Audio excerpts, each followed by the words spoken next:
What's up, man? Holla at me. Jameis Winston will make multiple Pro Bowls under Sean Payton. Is that an overreaction off of the bunch of touchdowns he threw yesterday? Bro, I stole your thunder on the pod that I did with Will today because I was like, bro, isn't it crazy that this dude had eye surgery when you cut that promo? Like, yo, how does that happen, right? LASIK. Yeah. How? Did you ask him? He was like, yo, he didn't need it at Florida State when he won the national championship, apparently. So that's why they probably looked past it. But I just feel like it was assumption. Like, you got to assume a quarterback's vision is good. You know what I mean? But I'm into that. Tell me more. Well, thinking about Jameis made me think about Drew Brees. Drew Brees didn't start his career on the Saints. He started his career with the Chargers. He spent his rookie contract with the Chargers. Yeah. Signed with the Saints, and his career took off. Correct me if I'm wrong. No, you're absolutely right. Yeah, he became the legend, good legend, that he is now because of what he did with the Saints. Now, is it crazy to think that he can't make magic happen twice? With a guy who is just as physically gifted, if not more. A guy who's more seasoned. A guy who's already made a Pro Bowl, granted on bad teams, but this guy was under Bruce Arians, comes from a great offensive mind previously, has all the physical tools, just needed to kind of be guided in the right direction. And granted, maybe it is an overreaction, but that's what we're doing here today. Yeah. Well, he's also in a pretty unique spot because he's a free agent after this year. So dude's going to want to play well because if he does have a good season, right, and under Sean Payton, you're right, they seem to have really simplified the offense. Yo, he threw the most it was the least amount of passing yards in a 5-touchdown performance in NFL history. He threw 150 yards. Granted, the running game was really great. Right. That offensive line is no joke. We all knew that going into the season. That's why I was higher on the Saints than a lot of people were, at least when we did our breakdown, right? Yeah. Of the season. I was a little bit higher on them because you open up the playbook with Winston, and you've said it before, Brees kind of turned the ball over a decent amount last year, and he was definitely limited in terms of the vertical ability. Well, I wouldn't say that he turned it over as much, but if you want to account for how many 3-and-outs they might have had, then yeah. Got it. Dude, I feel like a 3-and-out, you should get points for that in fantasy football for your defense. For a defense? Yeah, because you caused the turnover. Yeah. You know what I mean? I'm not saying to give them 3 points, but maybe half a point, a 3 or anytime you force a punt. It's technically a turnover. That's a good idea. Yeah, I like that. Also, fuck some love to defenses in fantasy football. But yo, look, they we're gonna see how good of a win this is for the Saints, depending on what happens with Green Bay over the next 4 to 5 weeks. Why do you think Green Bay could just maybe not be as good as everyone thinks? Yo, so one of my overreactions was the Packers, and similar to you touched on the Saints in the preview show. I just asked a question and got some dirty tweets about, yo, are we sure last year is who Aaron Rodgers is? Because the last 2 years prior, he was either average or below average. If we base QBR as the metric. Now, I'm not saying you, but for example, you might be a QBR guy. I might not be. Mike might be. So it's a stat that maybe you're not into, which I get. But he was 16th and 20th in the last 2 seasons prior to him winning MVP. And also, dude, all that drama and shit around him all offseason. Yeah, that doesn't help. There's no way that helped them. Yeah. And to be fair, a lot of those Packer defensive players are just well, the Heat got him. The Heat got him. The Packers starters didn't play much in the preseason at all. They were probably one of the teams that held most of their guys out, and rightfully so. You've gone 13-3 in your last 2 seasons. NFC title games. You're clearly, it's clearly win now mode for that team. And so, whatever the case is, I agree with that stance and strategy of who cares? We'll take a lump week 1. The problem is Aaron Rodgers has this nonchalant West Coast cool guy persona, which is great. But when you get the doors blown off, it makes it, it's harder to swallow when you're getting beat by 30 and you have this kind of lackadaisical approach It's cool when you're winning. It's not cool when you're losing, especially after the offseason. So think about Cam, bro, during that 2015 run when he won MVP. They're 15-1. He's dabbing, he's dancing, the funny hats. Everybody loved it. Swagged out Cam, super Cam, the whole nine, because they're winning. Yeah. Loses a couple games, then it's like, oh, he's a diva. Yeah. It's all about him. It's like, bro, why didn't you say that shit 2 years ago when I fucking took us to the Super Bowl? Yep. It's cool then because I'm winning, but when we're losing, it's like, oh, you're a detriment to your team. You're a cancer to your team. This guy's an issue. Get him out. Yeah. It's like, come on. Don't play both sides, bro. Yeah. Be consistent. So it's tough, man. They lose by 35.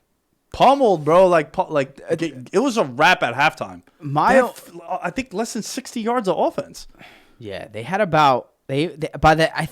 had 8 rushing attempts in the third quarter. The Packers. If you know anything about that offense, it's built off the play action. You need to run the ball to be successful. They were very out of character yesterday, and I'm surprised. I thought they would have tried to establish a run a little bit more. Granted, they're playing from behind, but still, the second you become, the second people can tell what you're going to do, it makes life 10 times harder. And I've been on the record and I've said the Packers don't have the greatest skill guys, like other than Devon. I mean, look, I think the Packers don't have the greatest skill guys. I think they're overrated. Adams is great, and I think the Bills' skill guys are overrated and they're not as good as people think. And look what happened to the Bills as well. Not trying to go there either right now, but I'm just saying you need skill guys. You need to surround your elite quarterback with skill guys. They can't carry all of the load. So what you got after that? Tyrod Taylor's a top 16 quarterback in the NFL. Hold on. What? Yeah, go on. Yeah, it was just funny. What? Because I didn't think we would talk about Tyrod Taylor, but all right. You didn't? Nah, man. What do you? So I did some digging. Did you know that Tyrod Taylor has a winning record as a quarterback? He was the Bills QB. He made it to the Pro Bowl. Yeah, well, that's... I'm just saying. I know it's not like... He made it to the Pro Bowl because 19 other quarterbacks are like, I don't want to go. I'll still take it. I'll take a Pro Bowl.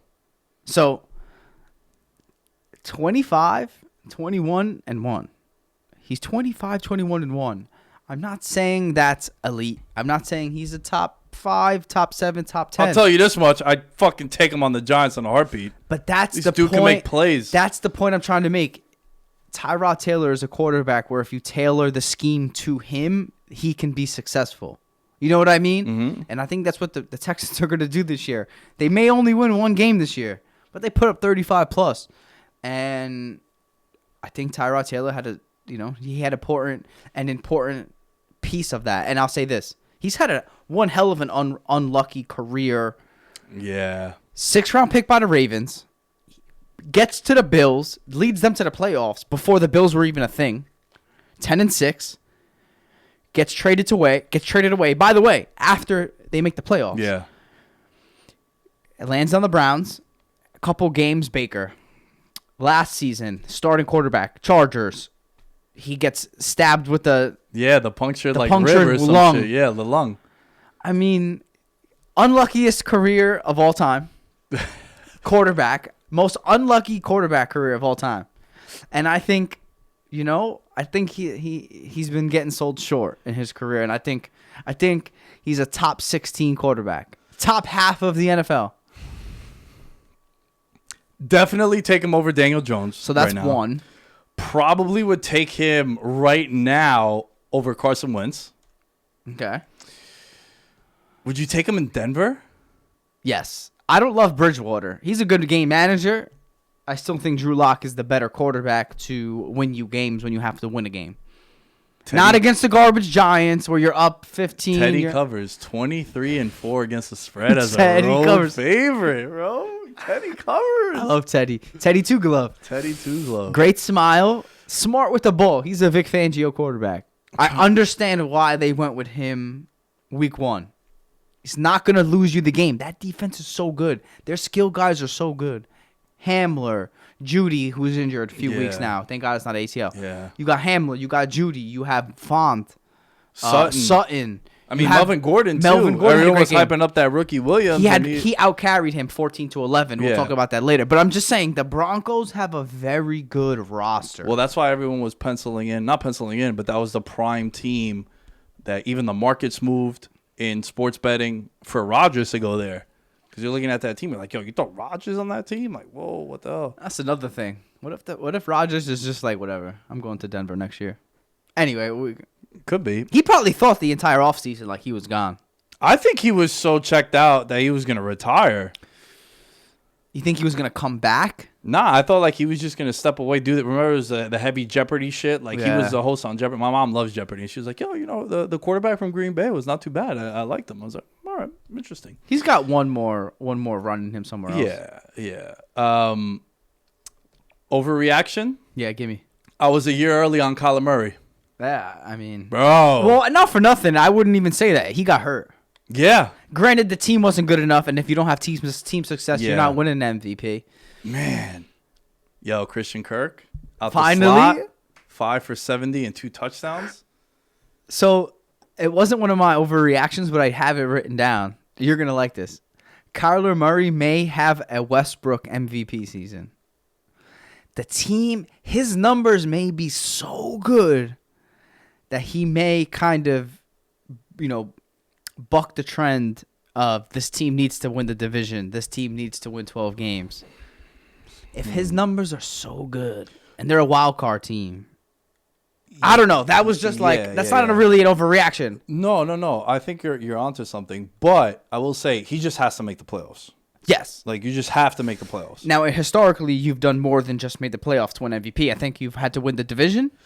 Well, off the top of my head right now, AP was the last one I remember not winning his division. Okay. However, not a quarterback. Also, never going to happen again. It's going to be a quarterback. But Kyler Murray, if you start playing in this idea in your head like, yo, that division's going to be tough. Getting in as a wild card in that division is not the end of the world. Maybe you get in, someone from that division gets in, and they have the second best record in their conference. Remember the Chargers a couple years ago? 12-4, but they were with the Chiefs, 12-4. It's like, dude, what the fuck, man? Now I got to go play in Baltimore and New England? I see what you're saying. So that sucks. But, man, that dude is... I think, is the most difficult quarterback to prepare for right now in the NFL. That's fair. Even more so than Lamar Jackson. I thought Lamar had that title, but Murray as a passer, I think, is way better than him. Yes. And with this offense, Christian Kirk finally, dude coming out of Texas A&M, was a baller when he lined up in the slot. Great. The Gamer Bros narrative. They play Twitch together. Sick. So, you have like They're boys. They're boys. The college narrative, like, oh, Jamar Chase and Joe Burrow, like they went to college together. Oh my God, now you got the Twitch gang. Twitch boys. I think Kyler Murray is that. I still think Kingsbury holds them back. Like, if they don't make the playoffs this year, I think he's gone. Interesting. Chandler Jones, 5 sacks yesterday. Yeah. Should they just give him the defensive? Probably. That's crazy, right? What's funny? He's due for a contract. Mm-hmm. If it's me, sitting out until you get paid. I mean, I don't know if I'm sitting out, but maybe I'll, maybe I think I tweaked a hammy yesterday. Like, Coach, I don't know. After that 5th sack, my right ham, it's just, it's a little tight. I think I'm gonna sit this one out. Called my agent. Come on, 5 sacks. Yeah. But yeah, I couldn't agree with you more. What happened to your boy Rondale Moore? Not bad either. Like, yo, they don't miss Larry Fitzgerald one bit. Not that he was like a huge part of their offense, but but that was like 5-6 targets a game that are now going to go to Christian Kirk, more to D-Hop, more to Moore now, and who is extremely explosive as well. Mm-hmm. So, yeah, man, I feel like another NFC West team that was kind of getting slept on was the Seahawks, who fucking. Russ never got an MVP vote last year. Yeah, because he's always the MVP before Halloween. Yeah. Did you also know that Tom Brady's 44? Yeah. I'm making jokes at like the recurring bar that everyone spits. Yeah. It's like, can you believe Tom Brady's 44? Yeah, I'm aware. Let's move on. So, I have overreaction. Okay. Related to Russ. Okay. Adjacent. Shane Waldron will be a head coach next year. If you don't know who Shane Waldron is, he's the new offensive coordinator of the Seahawks. I was reading about this morning. You know me, I love my coaches. You love the coaches. I love bro. a good coordinator. Gotta love them. They ran more play action yesterday than any game all of last year. I mean, look, I don't got to tell you, it's not far. The apple doesn't fall far from the tree. Shanahan, McVay, Waldron, tree, play action, established a run. You know, it's crazy because it took the Seahawks 10 seasons to give Russ some input. Granted, I'm sure they listened to him with air quotes, right? Yeah, Russ, we'll take your opinion on who we're going to hire, XYZ, but it really seems like the friction in the offseason really made them say, all right, we'll hear you out here because 18 of 23, 250 yards, no intos, 152 passer rating. Lockett and DK are as good as any receiver room in the NFL. But Pete Carroll in the postgame said this day belongs to Shane. Russ said the same thing. This guy's a wizard. He's been with the Patriots. He's been with Shanahan. He's been with McVay. He's got a great understanding of the game. Granted, one game, but we're overreacting here. I think he'll be a head coach next year. Yeah, that's fair. It was the whole let Russ cook was the whole talking point from last year going into the season. Yep. And then through 8 weeks, dude had, I think, 25 touchdowns, 26. You know, him and Metcalf and Lockett were having these monsters. 8 for 130 and 2 touchdowns. The Thursday night game where Lockett scored 58 fantasy points and shit. Look, if you got a guy like that, one of my favorite plays of the weekend, bro, and I don't know if you saw it because it was the Bengals Vikings game, the play in overtime that set up the field goal where it's 4th and literally a pinky nail. They run play action with Burrow and he throws it over the top. I'm like, yes. Oh, that set up the field goal. You're saying yes, bro. If I have a quarterback and you set the tone for your team, this is our guy. We're ride or die, bitch. This is our guy. I'm going down with the ship. You build confidence in your guy. You build confidence in the team. You let the fans believe in the Bengals in this situation. We trust this dude. We're letting him throw. Bam, beautiful. It's also the right thing to do when you're stacking the box, 7-8 in the box. It's also the right thing to do. You know what I mean? I feel like teams are just a little hesitant. It's your play call should be dictated by what the defense shows you. If the defense is throwing everyone in the box and your receivers can get separation. Goal line, flat blitz. Come on, curl flats, baby. This is not fullback, fake, halfback toss. The oldest one in the book. But all jokes aside, if you have a guy, to your point, that you trust, you can put the ball in his hand, right? Go down with the best guy on your team. It's the same thing in the NBA, right? Last shot of the game. Yeah. Your best guy is either going to ISO or you're going to run a play for him. I want Durant taking that, not Joe Harris. Imagine. Well, not. Yeah, I was going to say fucking. Yeah, Joe Harris is fucking. Also, he shot terribly. We're going to put DeAndre Jordan ISO in the post. Yeah, that's never happening. Yeah, so. Yeah, go down where you guys. So, I think the kid. I think this coach is super awesome, super talented. He's been with all of the right coaching staffs. I think he'll be a head coach next year, for sure. I like that. My overreaction. I think Christian McCaffrey is the greatest fantasy football player of all time. Dude put up 28 points in full PPR leagues and didn't score a touchdown. Yeah. It's Darnold for you. He is a human cheat code. Yeah. 21 carries for 98 yards, 8 catches for 89 yards. And, guy does everything, bro. He is, to your point, what did you say, best fantasy football player of all time? Yeah. Yeah, he is, because he's going to get you 150 combined no matter what. Bro, last year, the 2 games that he played in full, he had over 30 points. His usage is out of control because he's so good. He broke the single season catch record for a running back, then broke it again the next year. And Ippy traded him away, guys, in 2019 during his. I traded McCaffrey for Le'Veon Bell and DeAndre Hopkins. Buy low on D-Hop. Well, that was a D-Hop you thought you were getting then, right? Yeah, yesterday. Yeah. But yo, McCaffrey, dude, like, I think the Panthers they're gonna be a fun team to watch. They got the weapons. Darnold there too. Had some Jets tendencies in him there also. But bombs away to Robbie Anderson. I'm gonna tell you something. I watched that game in full. I'm happy for Sam Darnold, but I'm also my opinion has almost been like confirmed in a way where it wasn't. You ever see an ex-girlfriend or boyfriend in the street? I love these. At a bar, and you're like, damn, what could have been, or I fucked that up, or I miss you. One of those three. Mm-hmm. I sat there and I watched the Jets play the Panthers yesterday during the day, and I'm glad it's over. I'm happy. I'm happy it happened, but I'm glad it's over.